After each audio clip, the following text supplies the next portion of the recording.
Game with honor. Greetings, I'm Richard, this is Heretic Knight Gaming, and today we're going to take a look at getting our How to Paint Intercessors off of the sprue, assembled, and ready to paint. Now, before we get into the weeds of this, well, actually first let me get those out of the way. A couple of things. Something that is not mentioned in the instructions, but is something that you will encounter other places on the internet, is the idea of washing your sprues just with a little bit of water, just a little bit of dishwashing detergent in there. And people recommend that for a couple of reasons. One, to help get any releasing agents that happen to be on here, so that way paint can adhere to them correctly. Two, you've been touching them with your hands and getting finger oil and stuff all over them. And so it's just a good idea to clean them up. Now, I've never done this. I have not done this for any of these guys. I've not done it for this guy here. I've never, I've gotten a small little gray knights force over. I'm not going to pull them all over one by one. That would take too much time from the video. But yeah, I've assembled and painted more than a few models. I've never washed a model in my life. Should I? Honestly, probably yes. But since I prime all of my models and I am excessively cautious in letting my prime, when I can, cure for at least 24 hours before painting them, I've never had a problem with paint adhesion to my models. So, your mileage may vary on this. It partially depends on your environment, how humid things are, how comfortable you are with risk. I mean, there is technically a risk associated with not washing this, but there you go. Just want to make you aware of it. I am not washing this. The instructions didn't tell me to wash it, so I'm not going to. Okay, so first up, you are going to want to spend some time reading the directions here. Oops, wrong side. You're going to want to spend some time reading the directions here. Specifically paying attention to the numbers. So you'll notice you've got, 1 for technically the first Marine. And then there's also little numbers by all the various parts. I'll put a screenshot up that has a little bit of better picture of this while I'm talking. All of these parts are going to have numbers. So in this first step, I can see that I want to cut out part 1, part 2, and part 3. It is always a good idea to pay attention to the instructions, because while this particular sprue pack is reasonable, it's 1, 2, 3, 4, 5, 6. Reasonable ordered numbers. That's not the case for these guys. There is some sequencing to the numbers, but not that nice, no. So when you are putting together sprues and when you're cutting them out, you want to do it, pay attention to the numbers. And until you are very comfortable with a kit, I would personally recommend that you always go box by box. Cut these out, put them together. Then cut these out, put them together. Then cut these out, put them together. That will help avoid confusion and mistakes of putting the wrong part on a model. Okay, so how do we get these off? So I need initially 1, 2, and 3. Now we can tell this, and again, I'll put a screenshot up that has a little bit better picture of this, but somewhere near each of these items, you'll have a number. So this top head here is number 13, and that one is 7, and that one is 1. So you just kind of have to hunt around on the sprue, because things aren't necessarily going to be in any kind of order on this sprue. For example, I have 1 here, and then this is 2, and then 3, where is 3 again? 3 is all the way over here. So I have 1, 2, 3. So yeah, the numbers are going to be all over the place on the sprue. So just take your time, find the numbers, and as you find them, cut them out. Now, there's a couple of different schools of thought on how you should cut things off. One school of thought says that you shouldn't try to get too close to the surface of the model when you snip it off, which, yes, will leave a little bit of a edge. Again, I'm not sure how well it will come across on the camera. I will try to take a picture, maybe not of this specific piece, but I will try to take a picture of this. There's a little edge there that now I'm going to have to come through with my knife. After I take my glasses off. And carefully, because this is a very sharp blade, try and clean that up a little bit. So I'm just scraping that off. Now, something that can be difficult at times to tell, especially when you're new to this, is what is the difference between a part of the model that I don't want and a part of the model that I do want. For example, on this body here, reasonably easy to tell. I mean, you know, I can tell from this attachment point on the gun here, you know, what it is that I want. I obviously don't want that little bit that's rising up. You know, there's no, you know, magazine sticking down out of the gun or anything. And so, yeah, it's pretty clear, at least on this Space Marine here, what I want, except for the foot. If you're not necessarily familiar with these types of models, you might be a little bit unsure. It's like, okay, do I cut at this little triangle thing here, or do I cut off this big, like, peg-like thing here? Now, in this particular case, it's a little bit clearer, because, I mean, we know that we've got the bases, right? Something's got to go into the base, and so it's probably that peg. So I do want to keep that peg. Just take your time. And it's no big deal if you screw it up. For example, I'm not going to, but if I was to cut off that peg, I would still be able to get this model on the base, but at that point I would have to use this. All right, so I'm going to finish getting this off. So I've got, and I wasn't paying attention, I cut 13 off, so I'm going to put 13 off over here to the side. I'm going to cut one off. Now, usually when I do cutting, I will cut everything off for the current instruction set. Let me make sure I get this in the camera view here. I will cut everything off in the current instruction block. And then I will go back and clean. Now, see, I almost made a mistake there. Like, I almost cut off the connection point for the shoulder there, but it's like I realized at the last moment that, like, no, that's actually probably the push fit connection point. Again, wouldn't have been a disaster had I done that, but it would be less than ideal. There we go. And see here, 1, 2, and 3. 3 is over here. Snip and snip. Keep this in focus. And right there as well. All right, so I have my 3 pieces. And now what I'm going to do is I'm going to go through and I am going to look for mold lines, and I'm also going to look for any like little lumps that I left behind. Now there are some areas where I'm not concerned about that. Like I'm not necessarily concerned about cleaning up this peg because I know that's going to go into the base. I'm not concerned about cleaning up this peg because I know it's just going to be buried inside the model. But there was a couple of others, like right here.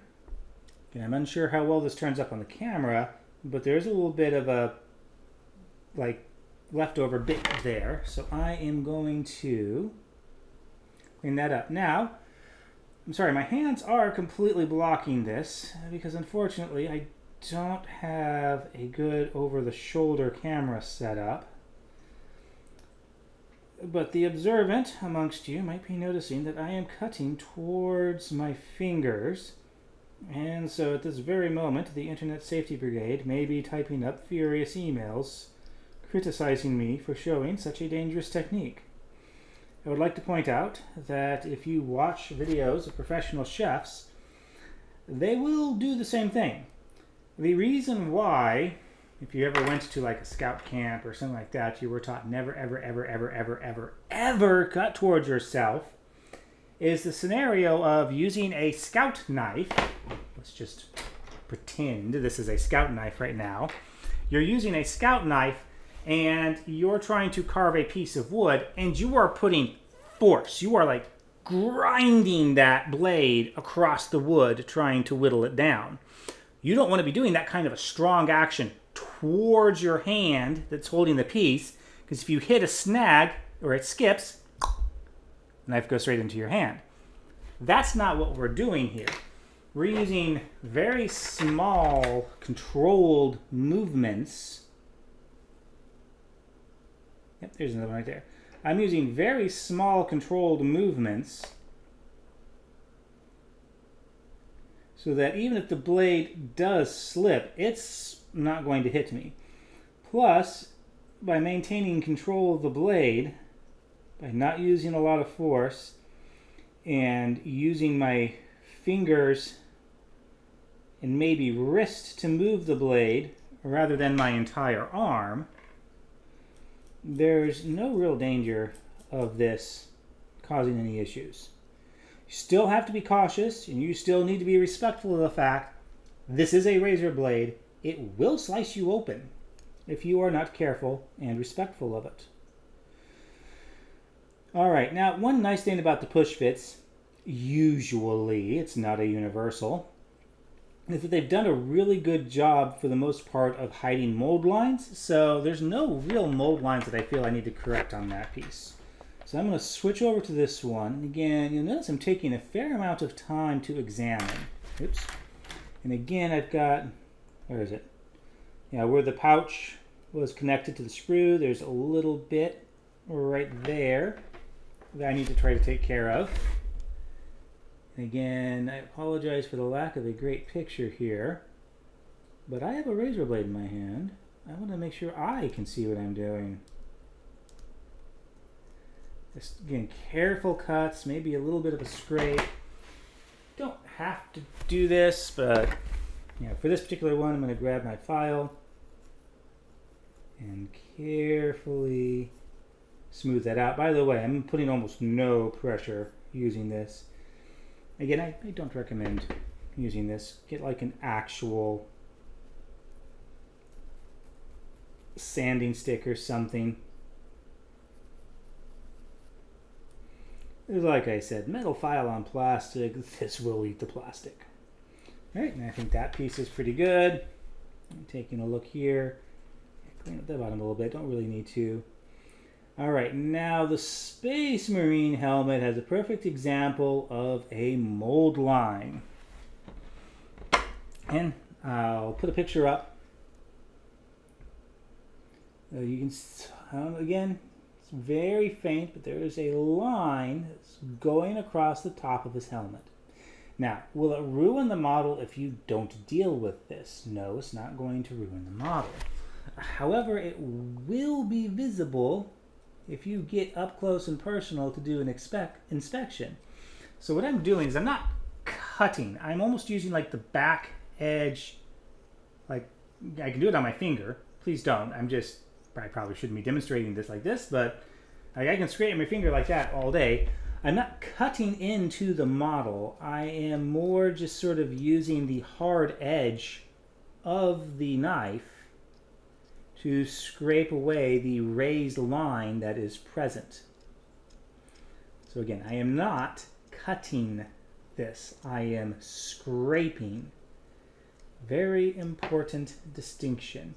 Of course, if you had sanding sticks, you could also use those. I could use my file, but it would be really difficult to get my file in this little space right there. So I am just going to scrape. And there we go. I have the first set prepped.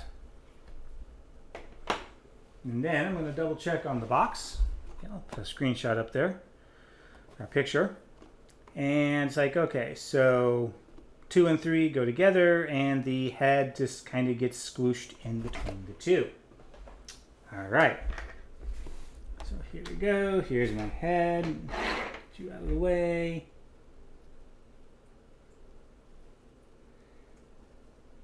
And usually for push fits, there's not too many ways this will actually go together. So I'm going to kind of put the head in.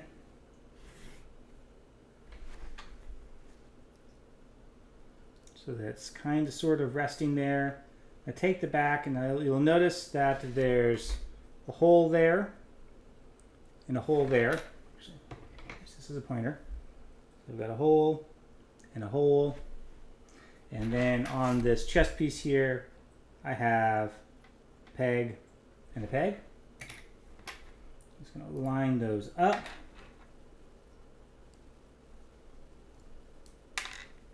Have the head pop off, which is fine.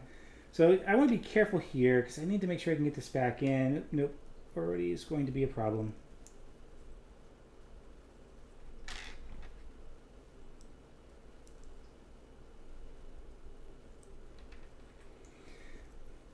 And yeah, this is why I say the push fits don't really need the glue. They work quite well.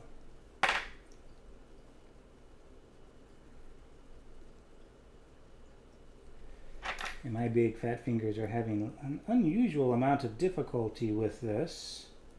Again, just take your time with it. There's no rush. My hands shake ever so slightly, so that does not make the task easy for me. It looks like I have a little bit of freedom maybe to position the head. So now I've got it in there. The head's not going to fall out. I don't have it fully pressed together yet, so I still have a little bit of movement. I guess I'll just stick with the head facing forward, like so. And I'm going to finish squeezing him together. Listen to it snap. Just give it a good squeeze. And try to get it together. Okay, so now that part's done. And this is what I was talking about with the lines. So you'll notice after I squeeze it together, there is a visible gap right there. That's just part of push fit. I can try to squeeze a little bit harder, but yeah, no, that gap's there. Now it will fill in a little bit with paint. It's not going to be horribly noticeable. And also keep in mind, most of the time when you're dealing with miniatures, you're not looking at them this close, right? You're looking at them from far away. It's like you're looking at it from across the table. It's like, can you still see the lines from this far back? I honestly can't tell from my preview images, but yeah, it's like once the model's like, you know, at arm's length, do you still really notice the imperfection? That said, I do want to take care of that, and that's where the plastic cement comes in. Now this stuff is very liquidy, and like I said, this is a solvent. This will dissolve the plastic. You get this on the wrong portion of the model, and you can dissolve details and or leave fingerprints, like literal embedded fingerprints on your model. So it's not dangerous to you. It is dangerous to the model, so make sure you're paying attention. You also don't need a lot of this. You know, just whatever is on the brush when you take it out is usually good. And so what I'm going to do is I'm just going to carefully run the brush along that line there. You get just a little bit more up here because I kind of ran out of juice. And then after putting that through, I'm going to squeeze the model together. And you can use like little mini clamps. I usually just squeeze and hold for a moment. I'm not really interested in building things fast. I just like taking my time with them.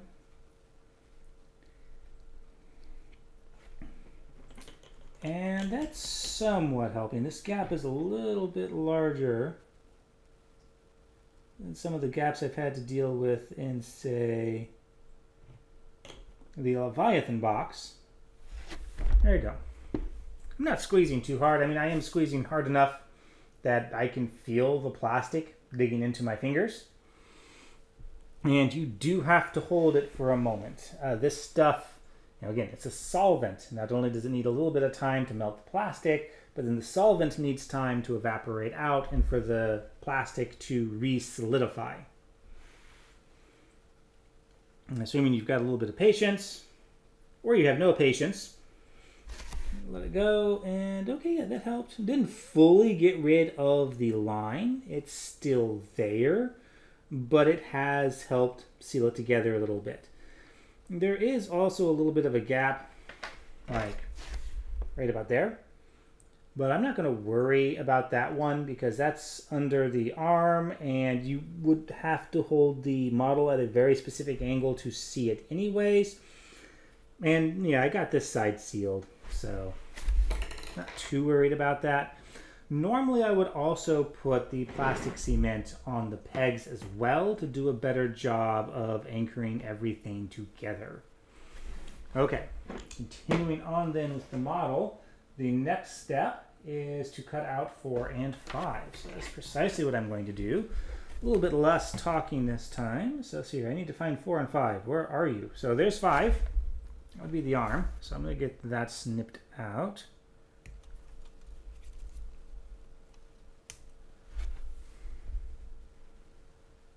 And make sure I'm holding this in camera.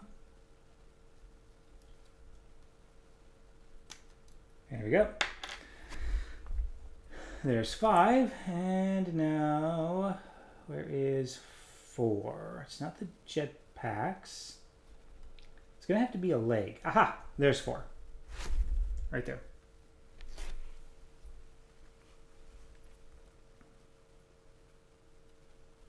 It's a little bit of a, it's like a Find Waldo or Where's Wally type of puzzle. Okay, now this is where I am running into the problem of using generic snips instead of hobby snips. I am having a little bit of difficulty getting my snips in to actually clip this peg off. I was able to do it, but it was a little bit of a tight fit, and if that wasn't a peg, that probably wouldn't be a very good cut that I just did. So do be aware that while the cheap Walmart option or cheap generic Amazon brand option is an option, it's not necessarily the best option. Okay, same thing before. I'm going to look at this. I'm not going to worry about cleaning up pegs. And yeah, I'm not sure how well this will come across. Let me see if I can. Does that clean up? Not very well. So because I had a really awkward angle on one of the cutoff points, I did damage the model slightly when cutting it off. It's not going to be noticeable. You probably would never know that that little mar was there if I didn't explicitly point it out. But it is there. So that is a disadvantage of not using the best snips possible. And there is quite a bit of a mold line running straight down the center of this. Since it is such a largish flat surface, I will use this to try and smooth that out a little bit. Again, will it make a difference for what's called the tabletop ready standard? Like you just want to play some games. No, not really. Will it make a difference if you're trying to paint for competitions? Yeah, it will. But you're not watching me to help you get ready for competition painting. Or at least you really shouldn't be watching me for getting ready for competition level painting. That is not what I am about. Alright, a little bit of a spike there that I need to clean up. So again, always maintaining careful control with the knife when I've got it in use.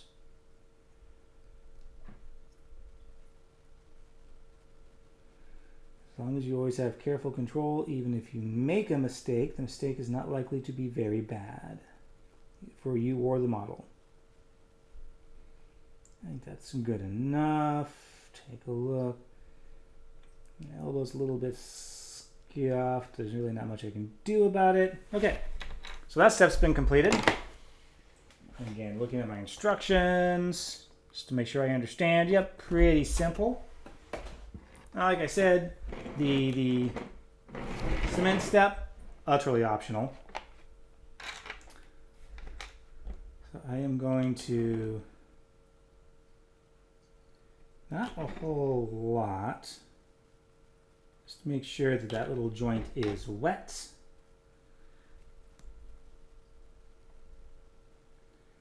And apparently I got it too wet because I just snapped it right off. That is one of the disadvantages of using cement and stuff.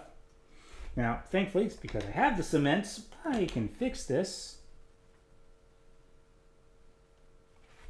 by making sure that I reapply it to both sides and putting it on. And that's, I guess, sort of like, I'm glad that happened. Because, you know, mistakes happen. Then something's going to go wrong. It's just kind of inevitable. I'm just applying pressure right now and holding it in place. I do have to be a little bit careful of this joint because until the solvents fully wear out and the plastic fully re-solidifies, this joint is going to be weak. Just because it'll be stable doesn't mean it's going to be strong for probably a good 5 minutes or so before I can really risk putting any kind of pressure on this joint outside of squishing it together. So that is a downside to this, but I believe I've got that shoulder back on correctly, and there we go. Also why usually it's probably a better idea to put the plastic cement inside the peg hole rather than on the peg, so that way the peg doesn't get weakened, but also it could have been that I just applied the wrong type of pressure. And there we go. Now that knee is in there and everything looks fine. We're almost done. We just got one thing left, and that would be item number 6, the backpack. Again, coming back over here, item 6 is this backpack right here in the middle. Again, don't make assumptions. Just because it's the first backpack doesn't mean it's going to be this one or this one, you know, depending on which orientation you're holding it would be first, right? Nope, it's the middle one, even though it's the first one. Yeah, there's no rhyme or reason to these sprues. There's just not. You just have to take it slow, look at the numbers. You can speed up the processing of models once you get used to the kit. For example, I am very used to the Grey Knight Strike Force kit because I've built a few of them. So I don't need to pay attention to the numbers or the instructions anywhere near as much as when I first assembled my Grey Knights. But that is something that comes with practice. Until you get to that point, yeah, you just want to take it slow. Again, it's a hobby, right? It's not a race. One thing you want to be careful of is the clickbaity, can I paint an army in 24-hour videos? I'm not saying they're bad videos. I actually kind of enjoy watching them, just sort of seeing the shenanigans they get up to. It's like, are they actually going to be able to finish painting the 2,000 point army in time? All sorts of fun things like that. But for the most part, the people doing those are experienced painters. They're not thinking about the process. They're doing that as a challenge, and let's be blunt, they're doing it for the clicks and the attention, which, again, that's not a condemnation. That's just, that's the nature of the business, right? But I'm going to give them the benefit of the doubt, right? Most of them are just doing it because it's a fun little challenge. Fun little bit of content to make. I might even do that, myself one of these days of, how fast can I paint up this kit or this, that, or the other, or something like that. I don't know. It would be a fun challenge. But that's not how you normally paint or hobby. Again, it's a hobby. Now, everyone wants something different from their pastime, their pastimes, right? In my particular case, I'm not worried about going fast. I do this both as a form of creative expression, to relax a little bit. And so I'm not worried about going fast. I'm just not. All right, and let's get a little bit. In case you're wondering why I'm shaking my bottle, I have been using this bottle for quite some time, so a lot of it's not like low, but it's definitely not full, and so I just have to shake it a little bit. Push the backpack on. Now it looks like these don't have a lot of self-centering on them, so that would be something to keep in mind when applying your backpack. Let me take another look at these. Yeah, there's not a whole lot to center the backpack, so be careful when you fit your backpack on. It might twist a little bit. Also pay attention, it should be reasonably obvious, but the jets point down, and it does show this on the instructions, the direction the jet should point. You do have to pay attention to that. Fun story, on one of my models, so when I was doing the original, I shouldn't say the original, the Kill Team 2.0 starter box, I wasn't paying attention. I put one of my guardsman backpacks on upside down. He was the sniper, and so I made a whole little backstory for him of Hans. Hans is different. He's still loyal to the Emperor. Make no mistake about that. Hans is very loyal to the Emperor, but he likes using a rifle instead of a shovel. It's a Krieg joke. A very poor one, to be quite honest. All right, so we have our first model almost assembled. One last thing. Base. Need to get him on the base. Some debate can be had as to whether or not you want to paint the model on or off the base. I would recommend painting it on the base. Two reasons. One, if you have nothing else available, you can hold the model by the base and paint it. It's not necessarily the best, but you can hold the model by the base and paint it. That is going to work just fine. If you don't put it on the base, you have to put this on something. You can't hold the model in your hand like this and paint it. It's not going to work for obvious reasons. The paint will end up on my hands and not the model. So we do, in fact, want to put him on the base. Now, orientation does matter a little bit. Like, I probably would not want to put him down like on this orientation here so that he's like hanging over the base. I would want to do the orientation such that he is, leaning over the base like that. Nothing else for stability, right? Like, this is far more stable than if I had them the... There we go. This is far more stable than if I had him the other way around, sort of like hanging over the base. There, I could have just like nudged him and he'd fall over. Yeah, he's not falling over like this. Probably. And then the last in the optional, I don't want this to come apart steps, I am going to take my plastic cement here. I'm going to put a big old dot. Just kind of melt and fuse together the base and the peg. I'm just going to hold it like this for a moment. Run down into the cracks there. Give it a moment to start gelling up. There we go. We have our first Space Marine. Now I'm going to assemble the rest of these off camera because it's just going to be more of the same. There's no reason for me to do these on camera.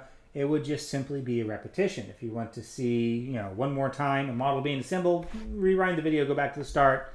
It's going to be the exact same for all of these. A couple of key things or summary points, I suppose, before I close out this video and we move on to the painting video. Don't worry about mistakes, right? You know, for example, you know what? I'll go ahead and do it right now. There's the peg for the foot. Peg for the foot gone. Oops, I made a mistake. Don't worry. I mean, like I said, making a mistake like that and cutting off one of the pegs. Hello, plastic cement. You are my friend. You have to have this at that point. But if you make or super glue or something to affix the model together, right? Well, if you cut off a peg, yeah, that's an oopsie. You're going to have to fix it. But it's not the end of the world. I haven't wrecked my kit. It's going to be just fine.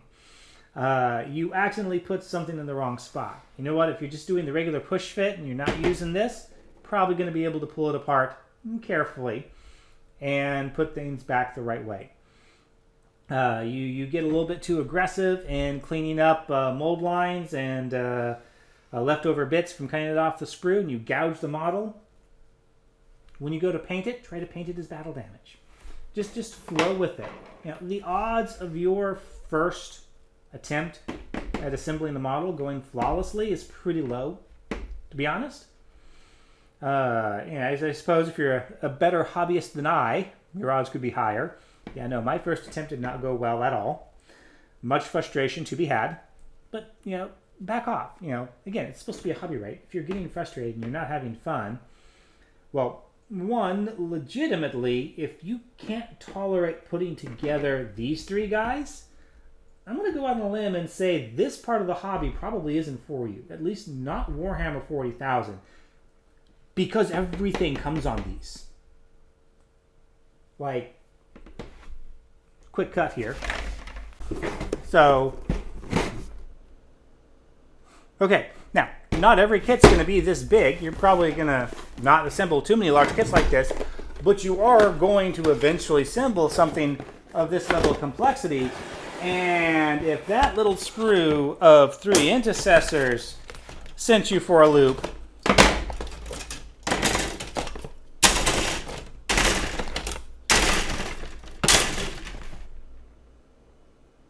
yeah, this part of the hobby is probably not for you. Not saying don't try. I'm just saying be aware this is where you're headed. This is where your path leads. Turn aside now if this scares you. Or if it excites you, keep on going full tilt, my friend.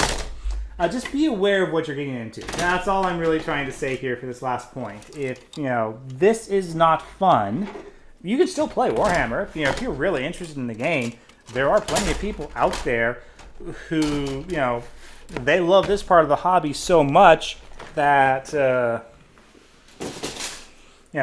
they'll assemble and paint models for people. They'll have to pay more money. It's just how it goes, but you still have an option. Or if you really want to do miniature painting, but the idea of assembly is not your thing, well, we'll take a look at another kit that has fantasy miniatures that are just miniatures, right? No assembly required. You just open up the blister pack and you start painting. Okay. Enough. Enough is enough.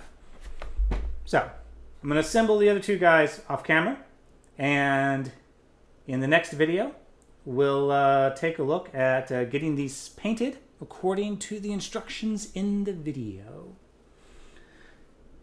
If you've liked this video and have gotten something out of it, thumbs up would be appreciated. And, well, if you didn't, that's unfortunate. Thumbs down button is right next to it. Until next time.